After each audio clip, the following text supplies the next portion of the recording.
a legacy carrier, in the United States, is an airline that had established interstate routes by the time of the route liberalization, which was permitted by the Airline Deregulation Act of 1978 and was thus directly affected by that act.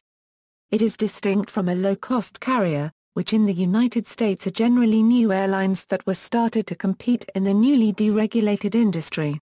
A typical characteristic of legacy carriers is that they usually provide higher quality services than a low-cost carrier. For example, a legacy carrier typically offers first-class and business-class seating, a frequent flyer program, and exclusive airport lounges.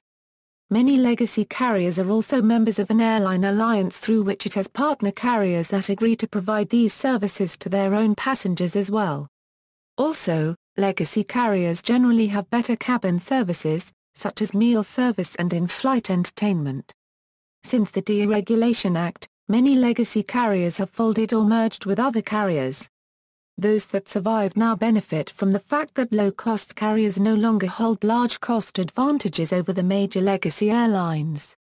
There are currently 4 U.S.-based legacy airlines left that operate transcontinental and overseas route networks.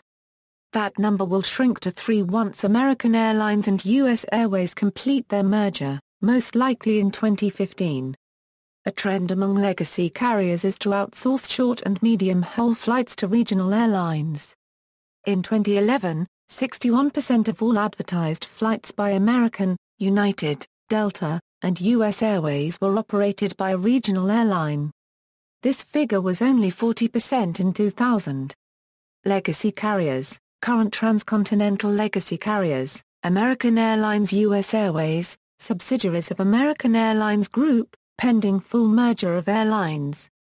Will retire U.S. Airways brand after merger, United Airlines, Delta Airlines, current regional legacy carriers, Alaska Airlines, Hawaiian Airlines, defunct legacy carriers. Through the mid-20th century, the big 4 domestic airlines were American, Eastern, TWA, and United.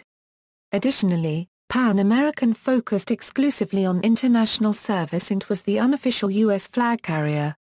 Many smaller airlines operated concurrently, and some grew into national airlines in the years surrounding the 1979 deregulation.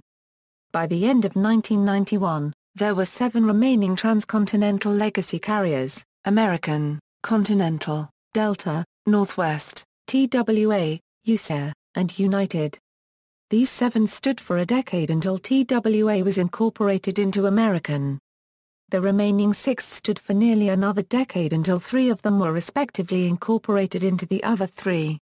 National Airlines, acquired by Pan Am in 1980, Braniff International Airways, defunct in 1982, Texas International Airlines, merged with Continental in 1982, Western Airlines, merged with Delta in 1987, Piedmont Airlines, merged with USAir in 1989, Eastern Airlines, defunct in 1991, Pan American World Airways, defunct in 1991, Trans World Airlines, merged with American in 2001, Northwest Airlines, merged with Delta in 2008. Brand retired in 2010, Continental Airlines, merged with United in 2010.